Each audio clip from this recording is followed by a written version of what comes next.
They used to say Fred's smile could cure sadness. Mothers said, when he laughs, my worries come. Girls said, when he looks at me, I forget my problems. Even old men in the village joked, if that boy smiles at my wife, I will lose her.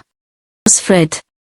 He was a young African boy, tall and lean, with skin the color of rich earth and eyes that always looked like they were searching for beauty. His long curly hair was his signature. Some people called it woman hair, but it only made him more charming. Children followed him when he walked. Auntie, see Fred. Uncle, that fine photographer. Brother Fred, snap me no. He laughed, pointed his camera, and captured them. Click. A small boy laughing with missing teeth. Click. An old woman smiling with wrinkles like a map of long life. Click. A hawker balancing oranges on her head. Click. A couple sharing roasted corn by the roadside. He didn't just see with his eyes. He saw with his heart. His parents were not rich, but they were proud of him. His mother sold food by the roadside. His father was a mechanic. No big degrees, no big houses, but they had love. Fred, come and eat. His mother, Mama Coco, would call from the doorway. Yes, Mama, he would shout, camera hanging from his neck, slippers dusty, but always smiling. You and this your camera, his father, Papa Coco, would grumble. Are you the first person to hold a camera? Fred would grin. But I will be the best. Papa Coco would shake his head but hide his smile. People didn't only love Fred because he was good with the camera. They loved him because of his style. He wore simple clothes, plain t-shirts, jeans or chinos and sneakers with small colorful designs. Yet somehow, on him, these things looked like fashion from magazines. Sometimes, he tied his curly hair up in a bun. Sometimes he let it fall around his face like a dark halo. Women looked twice whenever he passed. Girls giggled when he greeted them. The market women would tease him. Fine boy, you will marry my daughter oh. Oh. See hair like musician. Fred, if you snap my picture, my beauty will spoil your camera. He would laugh and reply, Mama, the camera is strong. It can handle your beauty. Everyone loved him. But Fred was not proud. He was humble, gentle, and very focused on his work. His dream was simple. One day, I will open a photography studio. I will frame people's memories and give them something beautiful to keep forever.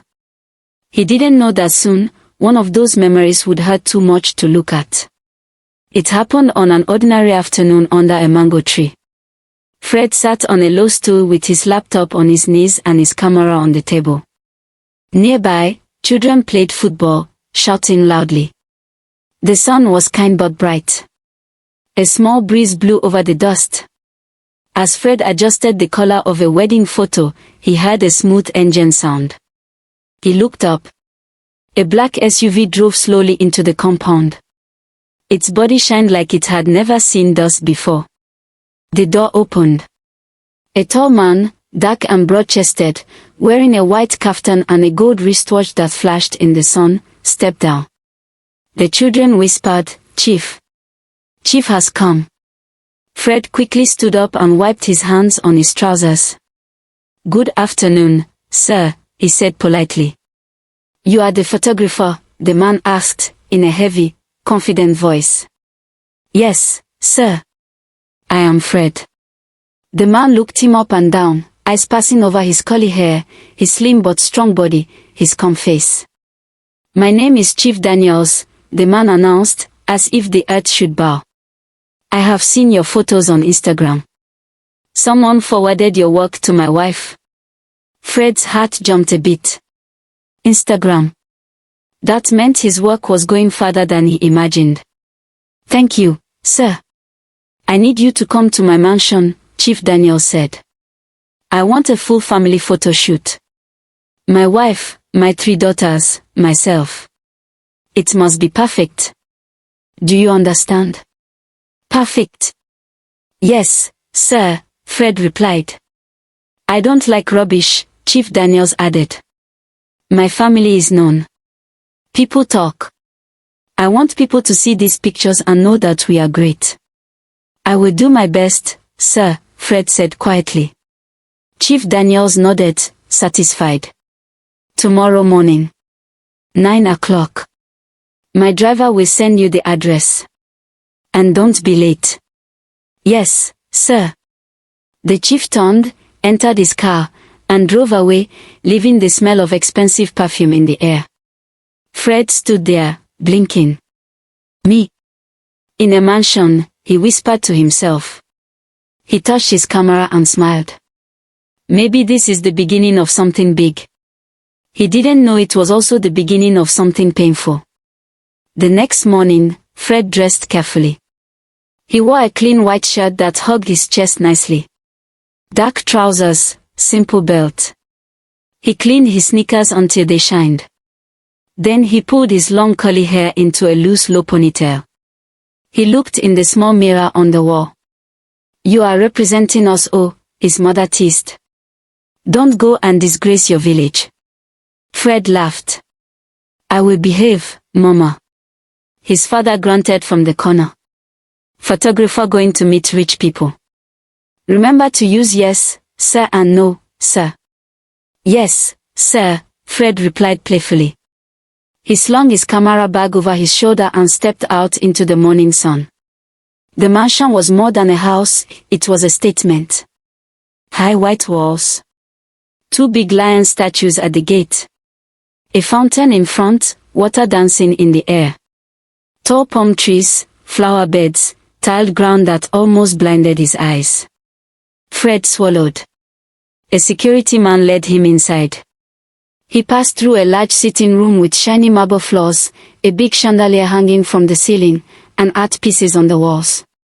He adjusted his camera strap nervously. He felt like a visitor in another world. Sit here, the guard said. They will come soon. Fred set his camera on the table and checked his settings. His hands were steady, but his heart beat faster. Then he heard footsteps. He looked up. Chief Daniels entered first, followed by his wife, a tall, light-skinned woman with perfect makeup and an expensive wrapper. Behind them came 3 young women. Fred forgot to breathe for a moment. The 3 daughters walked in like a scene from a movie. Each one beautiful in her own way. Mirabelle, the eldest, wore a fitted gown. Her hair was styled, nails long, eyes sharp. She walked with the confidence of someone who knew she was important. Sandra, the second, wore jeans and a stylish top. She had curly hair and a playful smile, like trouble mixed with fun. And then there was Faith. She wore a simple long dress, soft colors that matched her smooth dark skin. Her hair was in a neat bun, with a few curls falling at the sides. She didn't walk like a princess trying to be seen. She walked like calm water. When she saw Fred, she paused. Not in disgust. Not in pride. In surprise. There was something in her eyes, like she recognized him, even though they had never met. Fred's breath caught in his throat. She is beautiful. Not just pretty. Not just fine. There was a gentleness in her eyes that drew him, like a magnet pulls iron. Are you ready? Chief Daniels asked, snapping Fred back to reality. Yes, sir, Fred answered quickly. He positioned them first in the sitting room. Chief sat in the center, his wife beside him. Mirabelle and Sandra stood behind. Faith sat gently at the side of her mother. Smile, Fred said. They smiled, except the chief, who just gave a serious face. Later, they moved outside, to the garden, by the fountain, near the white pillars. Fred guided them, lifting one hand.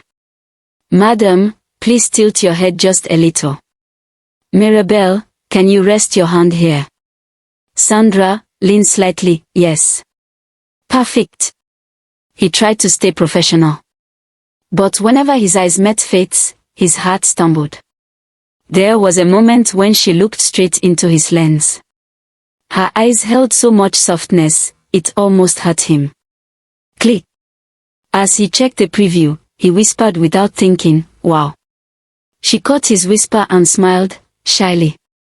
When the shoot was over, Chief Daniels left to answer a phone call. His wife went inside to change. Mirabel and Sandra scrolled through their phones, uninterested. Fred started packing his equipment when he heard a gentle voice. "Your pictures are beautiful." He turned. Faith stood a few steps away, hands joined in front of her, eyes fixed on him. "Thank you," Fred replied, his voice suddenly softer than usual.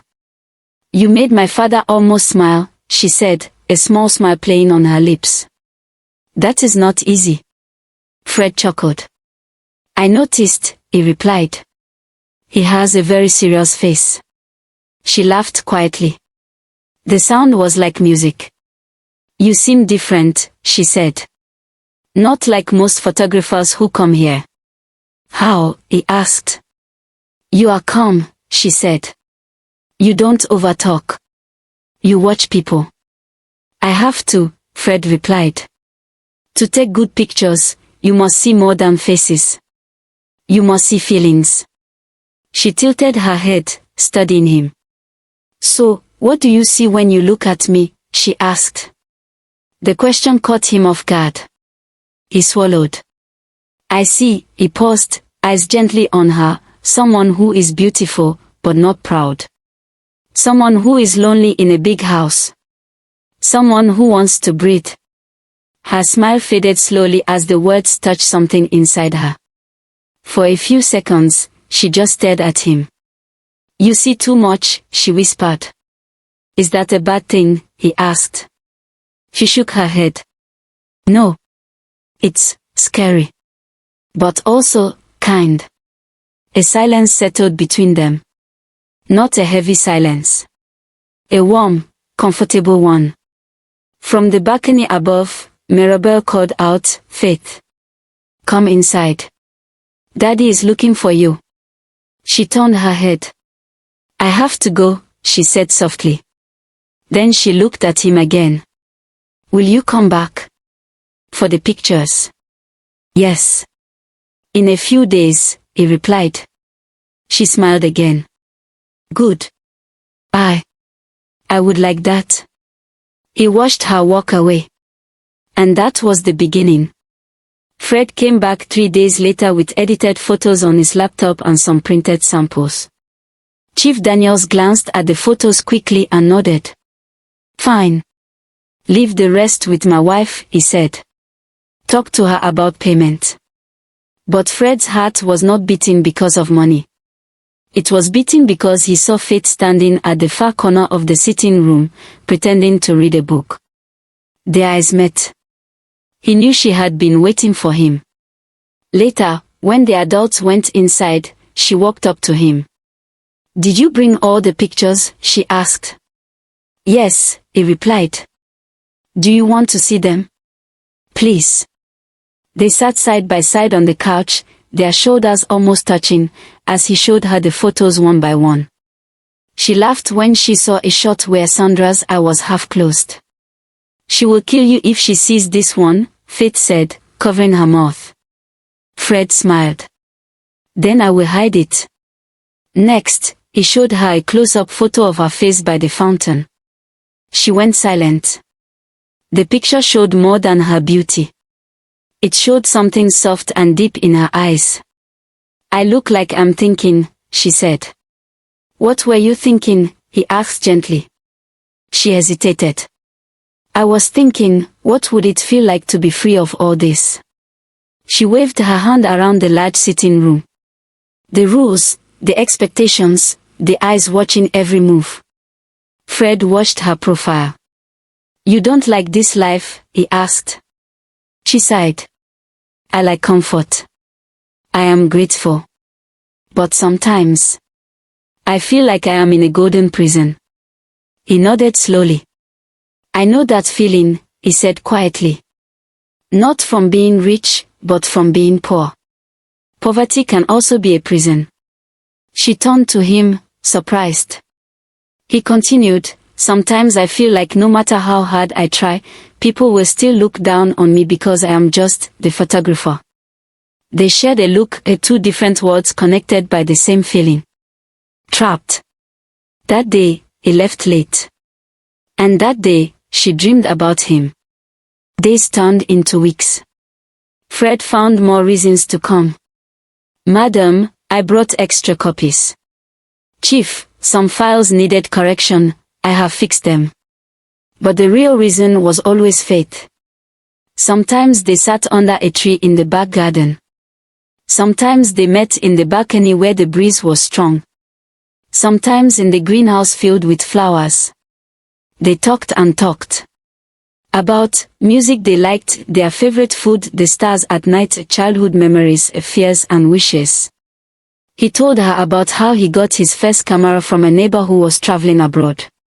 She told him about how her father slapped her once for talking back when she said she wanted to marry for love. He told her how he once shot a wedding where the groom cried like a baby.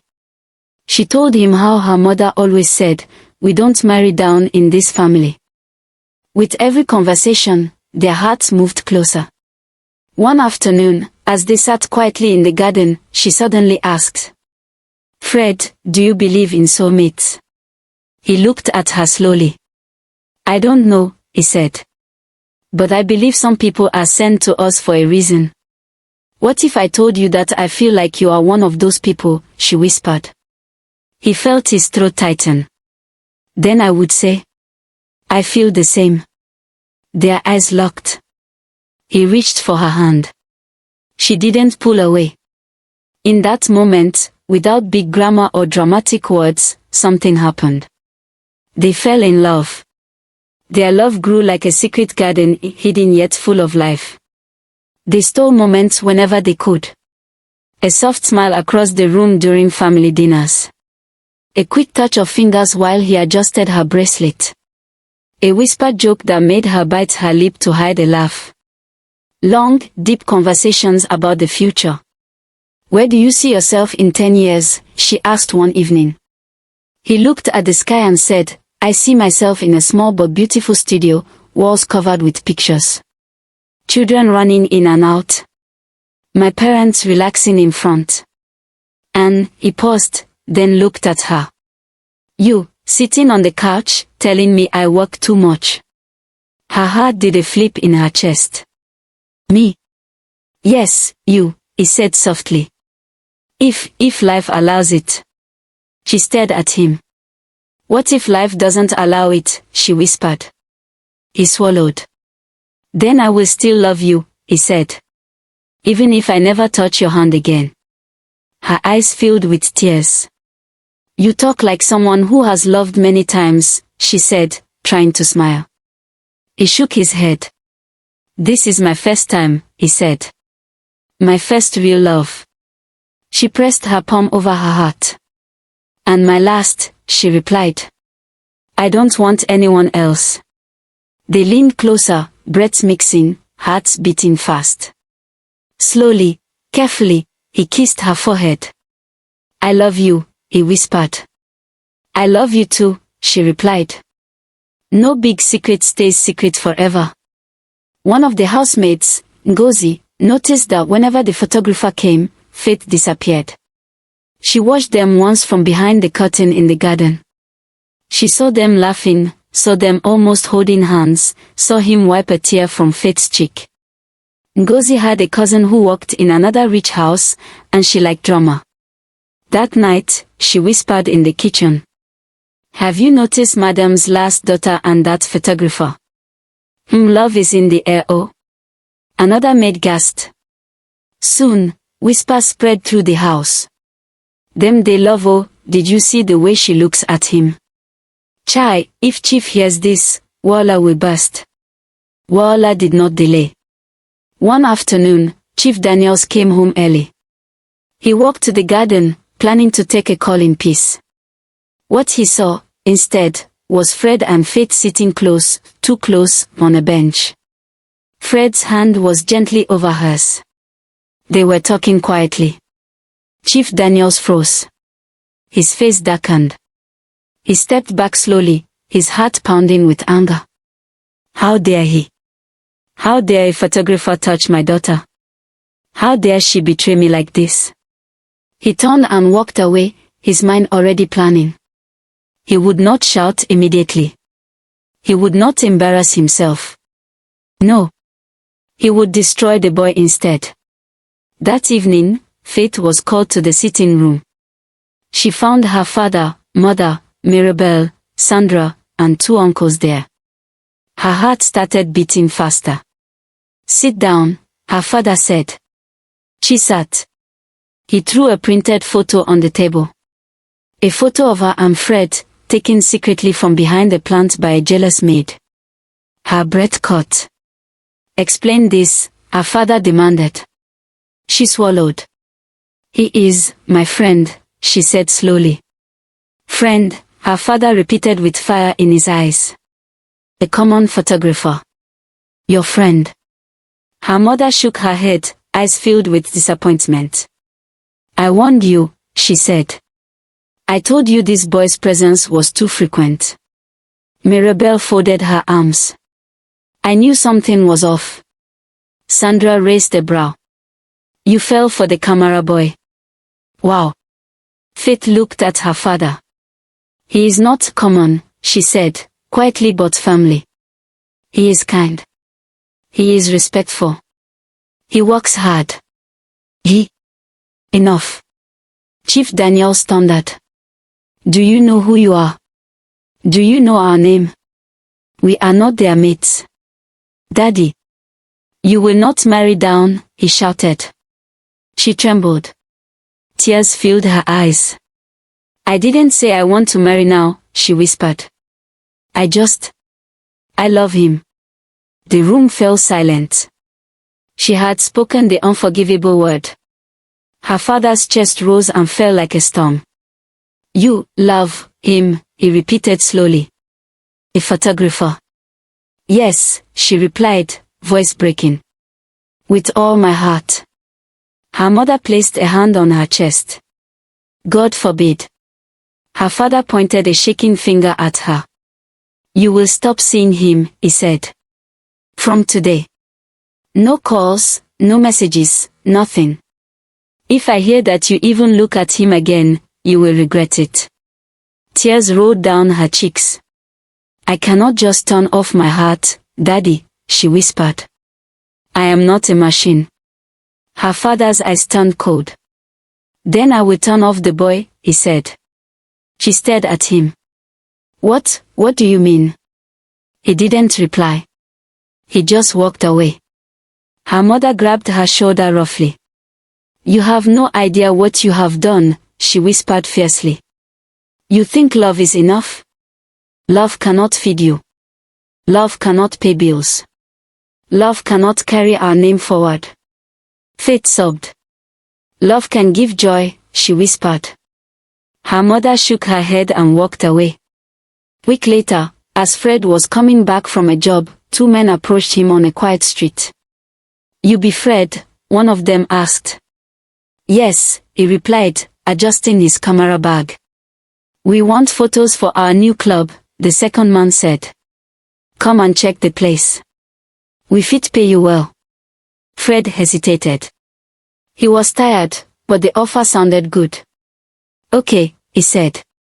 They led him to a small uncompleted building close to the main road. Before he could even enter properly, strong hands shoved him inside. His camera bag was snatched. What is going on? Fred shouted, struggling. They held him down, opened his bag and slipped a package into a side pocket. Then, as if on cue, policemen rushed in. Everybody down. Search him. The men stepped back, suddenly calm. Fred's heart pounded as the police officer dragged his bag and searched it. What's this? The officer barked, pulling out the parcel. Fred froze. I don't know, he stammered. They opened it. White powder in nylon bags. The words came fast. Cocaine. Drugs. Criminal. Arrest him. Fred's voice broke. This is not mine. I swear, I don't take or sell drugs. Someone put it there. Please. But nobody listened. They beat him, handcuffed him, dragged him away. From a black SUV parked at a distance, Chief Daniels watched with cold eyes. One of his men stood beside him. Everything is set, Chief. The boy will not escape this. Chief Daniels said nothing.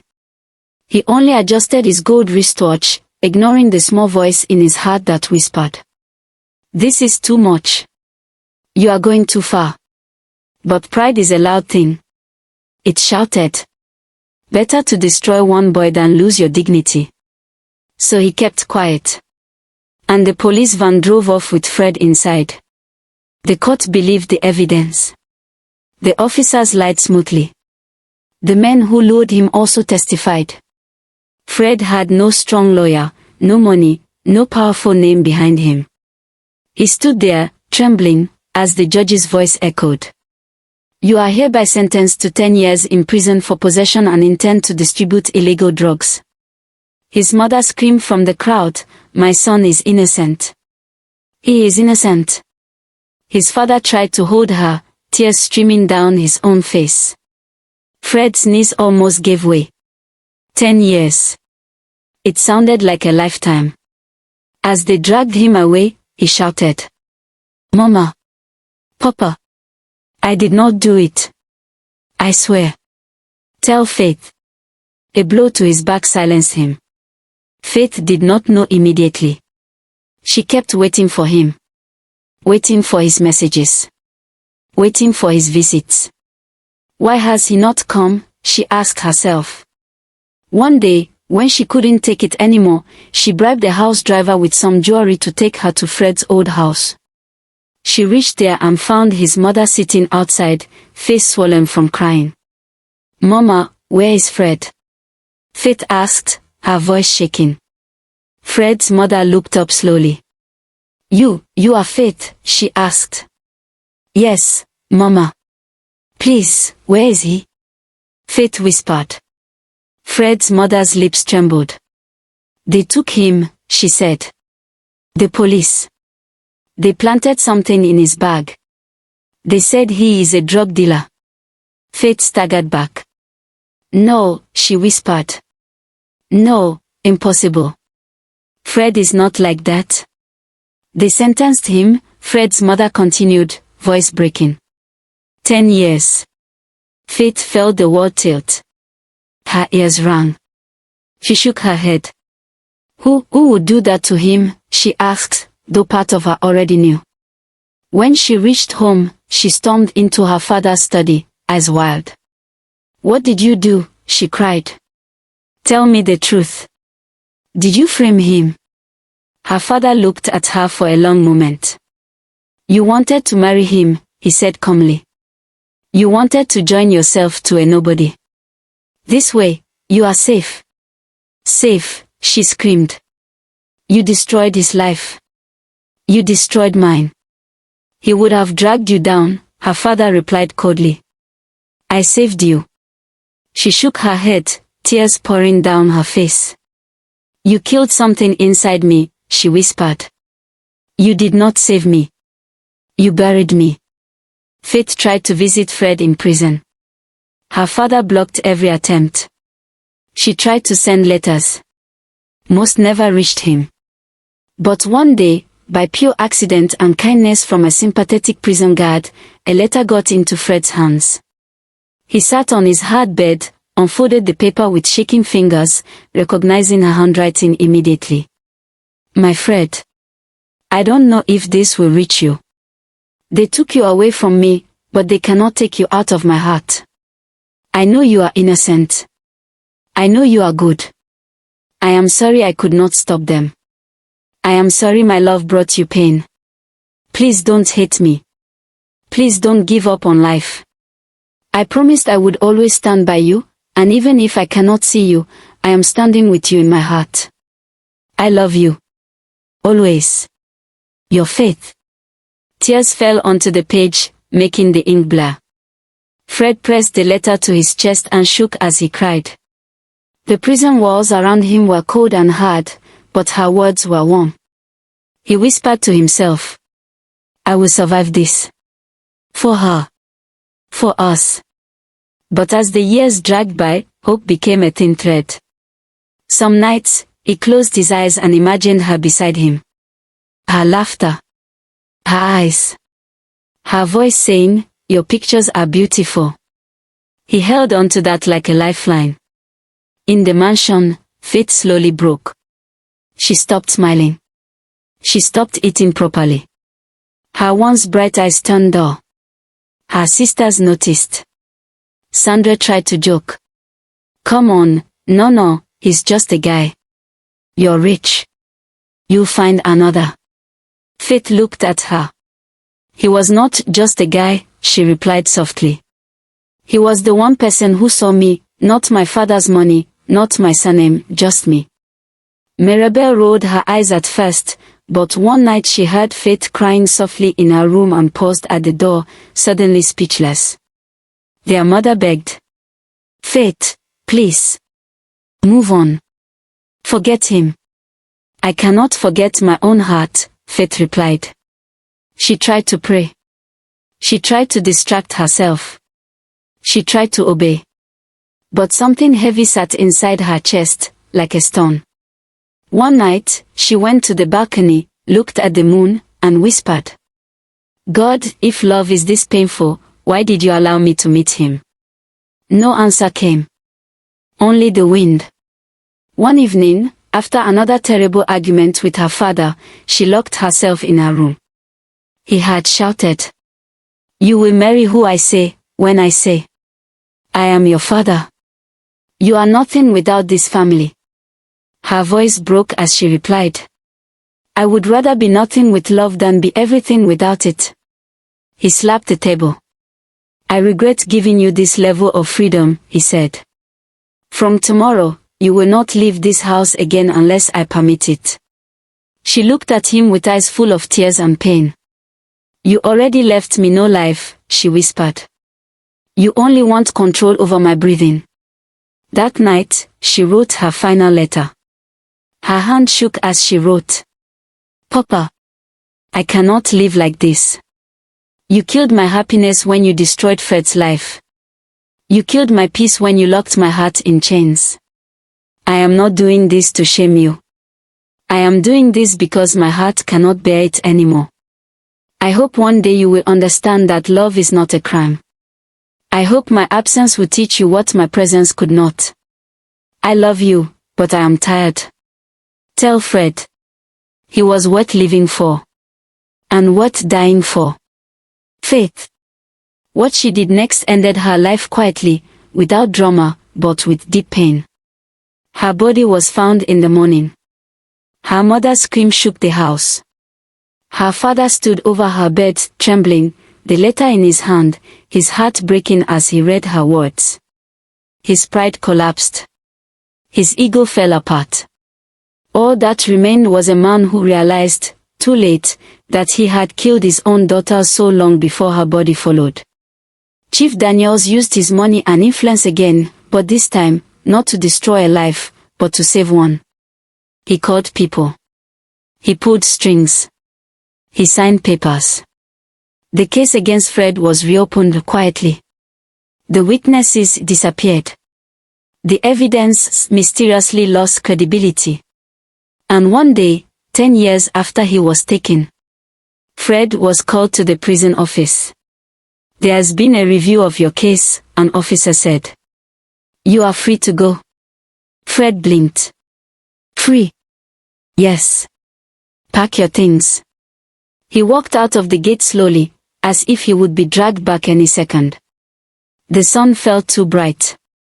The air felt too much. At the gate, an older man with sad eyes waited. "Fred," he said. Fred squinted. "Sir, do I know you?" "I am Chief Daniels," the man said quietly. Fire flashed through Fred's chest. His fist clenched. "You," he whispered. "You did this to me." "Yes, Chief Daniels replied, voice shaking. And I am sorry. Fred almost laughed. It came out more like a broken sound. Sorry. Fred said. Do you know what 10 years is? I lost my youth. I lost my work. I lost my life. Chief Daniels swallowed hard, tears filling his eyes. I lost my daughter, he said. She is gone, Fred. She took her own life. Because of what I did to you. Because I did not let her love you. The world went silent. Fred's heartbeat sounded like a drum in his ears. He stared at the man, waiting for him to say, I'm joking. But Chief Daniels' shoulders were shaking now. He reached into his pocket and pulled out a folded, tear-stained letter. She wrote this, he whispered. For you. I have kept it all these years. I did not have the courage to face you. He held it out. Fred's hand shook as he took it. He opened it and saw the familiar handwriting. My Fred, if you are reading this, then I am gone. The words blurred as tears flooded his eyes. His knees weakened. He almost fell. A sound escaped his chest, raw and painful. He pressed the letter to his heart, his body shaking with sobs. Chief Daniels stood there, crying silently. I freed you, he said in a weak voice, but I cannot free myself from what I have done. I am sorry, son. I know it changes nothing, but I am sorry. Fred looked up slowly, tears and anger and grief mixed in his eyes. I don't know how to forgive you, he whispered. But I know she would want me to live. Even if I cannot love you as a father, I will not spend my life hating you. That would kill me again. Chief Daniel sobbed harder. I will take you to her grave, if you allow me, he said. Fred nodded slowly. Take me to her, he whispered. The graveyard was quiet. The sky was grey, as if the clouds were also mourning. Fred walked slowly between the rows of stones until they stopped before one that had her name. Faith Daniels' beloved daughter, a flower taken too soon. Fred dropped to his knees. His fingers traced her name again and again. Faith, he whispered, voice breaking. It's me. Fred. I'm sorry I'm late. Tears flowed freely. I couldn't protect you, he cried. I couldn't fight for us. I was locked away while you were dying inside. The wind blew gently, brushing his hair around his face like a soft hand. He dug his fingers into the soil. If love could bring you back, he whispered, you would rise from this ground right now. He stayed there for a long time. When he finally stood up, his eyes were red but calmer. He looked at the grave and said softly, I will not marry another woman. My heart is yours. I will honor you with my life. I will use my camera to tell stories, to show people that love is not a crime and that pride can kill. He placed his hand over his chest. This is where you live now, he whispered. Right here. Then he turned and walked away. His smile did not return that day. But something else appeared. Purpose. Years passed. Fred opened a studio called The Faith Memories. On the wall behind his desk hung a framed photograph he had taken years ago, the one of her sitting by the fountain, eyes thoughtful. People came from far and wide to snap pictures. He was famous now, more than he ever imagined. Magazine covers, wedding shoots, baby photos, birthdays. But when clients joked, fine boy like you, why you never marry? He would smile a small, knowing smile and say, my heart married someone a long time ago. She is not here, but she never left. Sometimes, after closing, he would sit alone in the studio and whisper, good night, Faith. I hope you're proud of me. In the quiet of those nights, if you listen closely, you might almost hear a gentle voice in the air, answering, I always was. And though the day his smile died would never be erased from his story. A new kind of smile, soft, deep, full of memory and love, slowly began to live on his face. Not for the world. But for her.